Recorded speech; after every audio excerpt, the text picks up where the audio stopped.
Thank you very much for joining us again on TVC Breakfast Saturday. Well, Donald Trump has won the just concluded presidential election in the United States, and he emerges the 47th president of the American nation. In this report, TVC News' Moyo Thomas analyzes the implications of this win.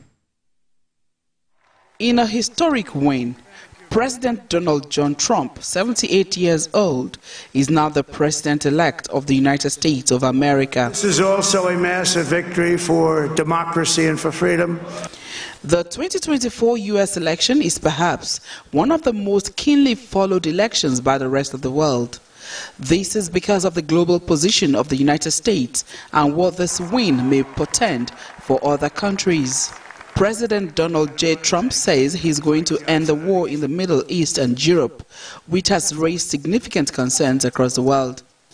Immigration policies of President Trump have also raised concerns among global watchers. The concern for Africa is the treatment the region may get from a Trump presidency, especially with the perceived lack of interest in the region.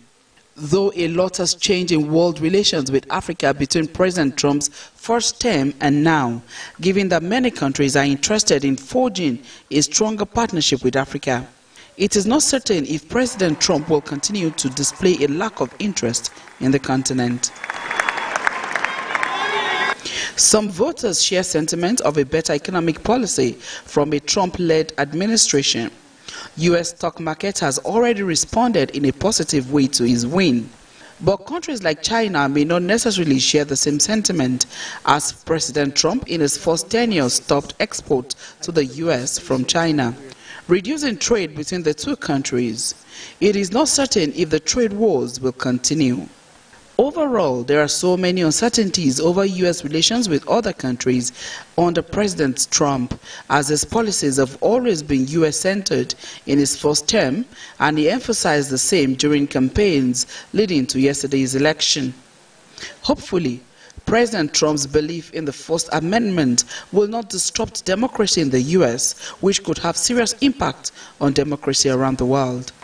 Moyo Thomas, TVC News, Abuja. All right, now, so let's talk about this, some more within the limited time that we have.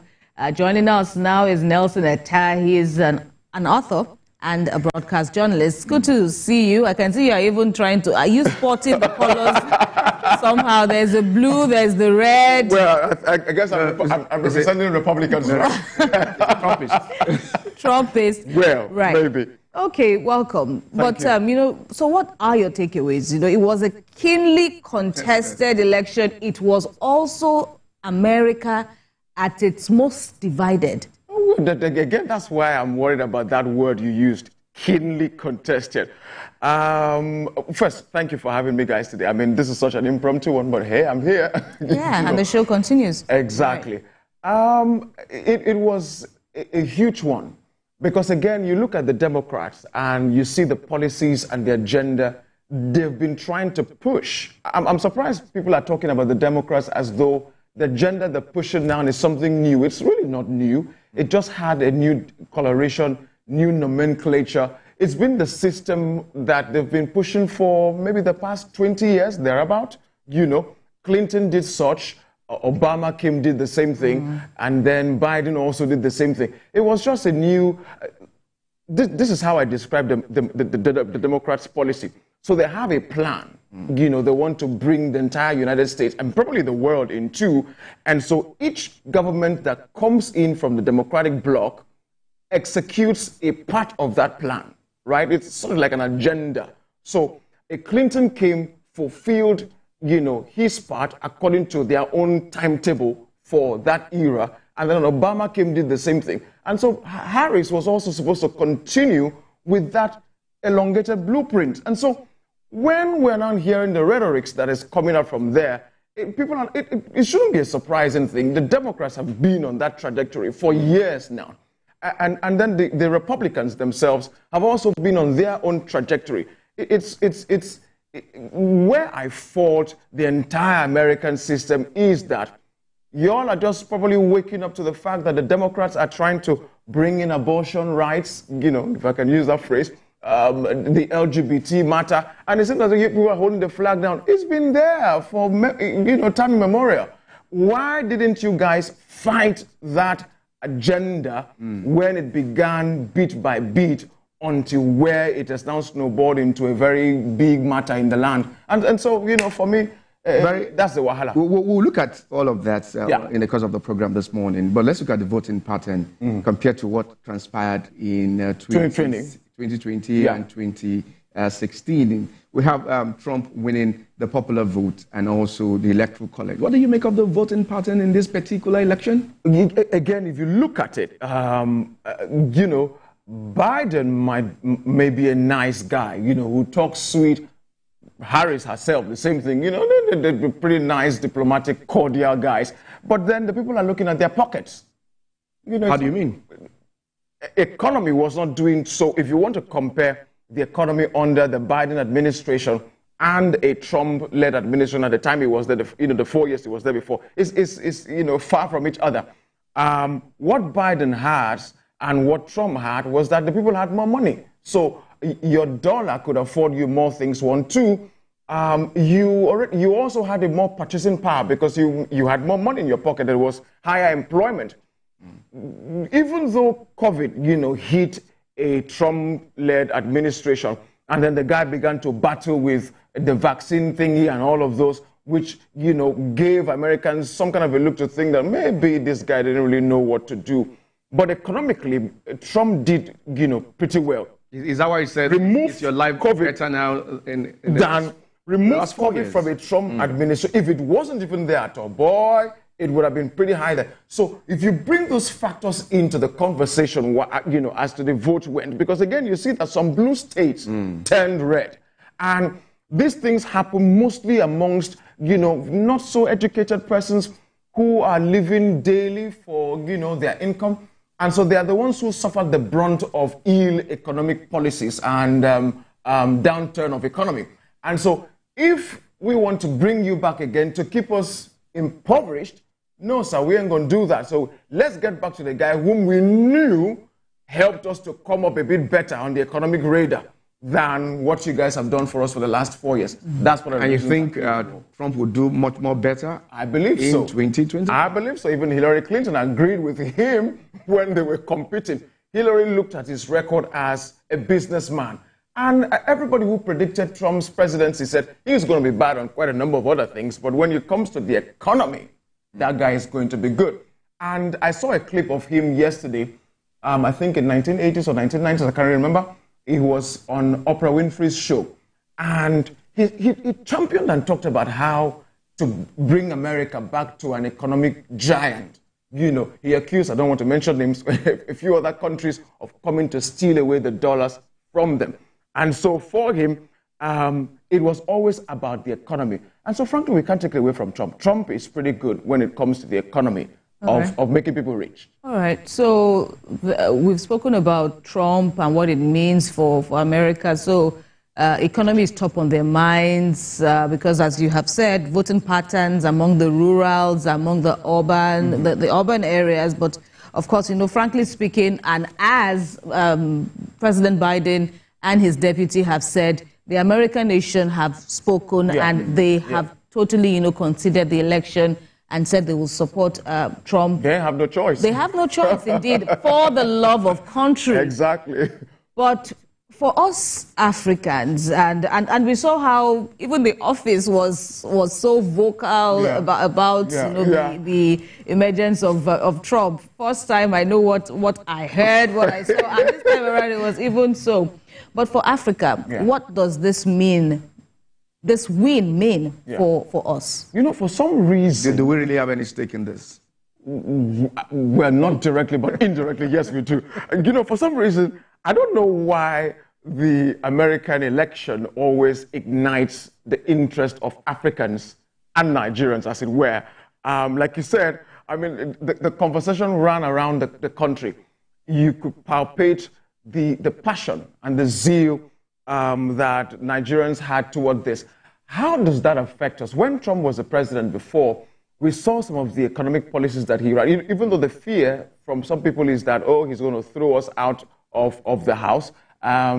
is going to deport Africans as it were. I don't think that would really be the case. He's saying that if you came to this country illegally, then get ready to pack your bags and leave. And we will not also bring in anybody into our country illegally. So he's not against Nigerians or Africans.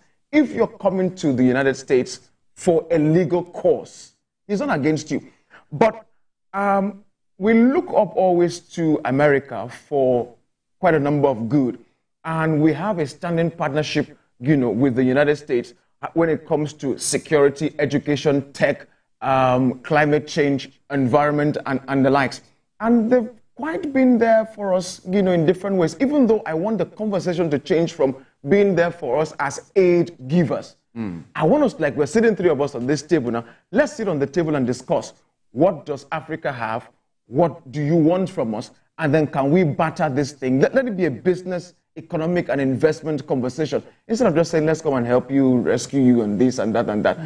That's like giving a 60-year-old man food to eat when he's doing government. Well, a lot of agitations are on, especially in Africa, and even on Nigerians, saying that Trump will bring on strict sanctions or processes in getting into the U.S. with his emergence, because they believe that Trump has no stake, he has no respect for Africans. Well, if you want anybody to have respect for you, wear your cloth well.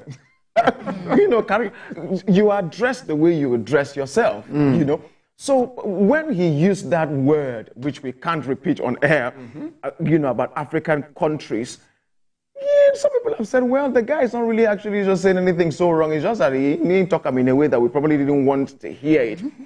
But let's put our acts together as Africans. We are the most rich, naturally endowed country in this earth. We have the intellectual minds.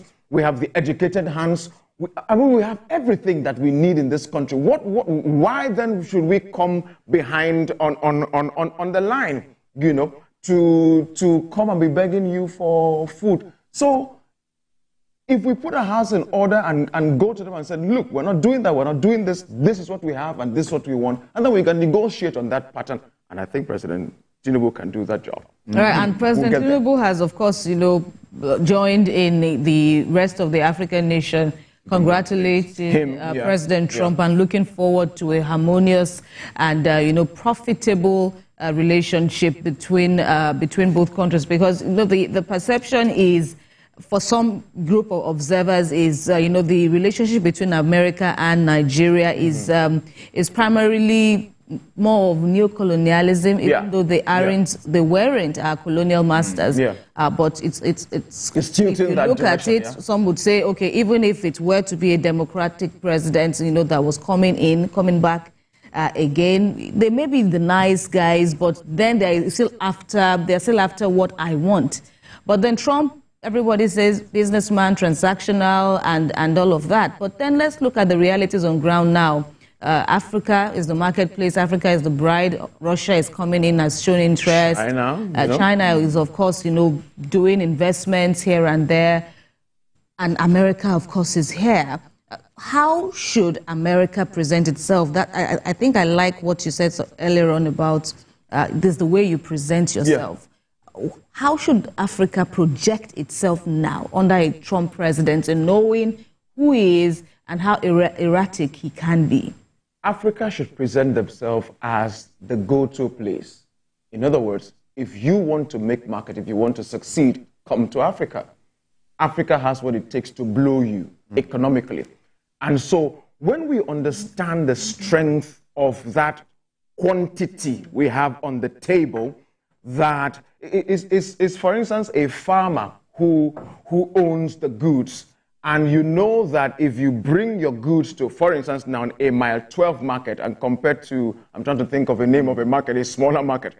If you bring your goods to mile 12 and you take it to another smaller market, you know that you are most likely to make greater and bigger sales at mile 12 than you would at a smaller market. So Africa should understand that we are a mile 12 market. If you want to make good and huge money on your produce, then come to us. And if you're coming to us, don't look down on us. If you look down on us, we kick you out. Africa and Nigeria, we need to understand that we are the bulk where the money is made. And so if we go to the table with that confidence and that boldness, and we look them in the eye and say, Oga, you want to sell this at so quantity. We have the market for you. This is also what we want. If we approach them that way, they will respect. And we have evidence to show for that. All right. Now, for that, we thank you very much for your contributions. Thank you.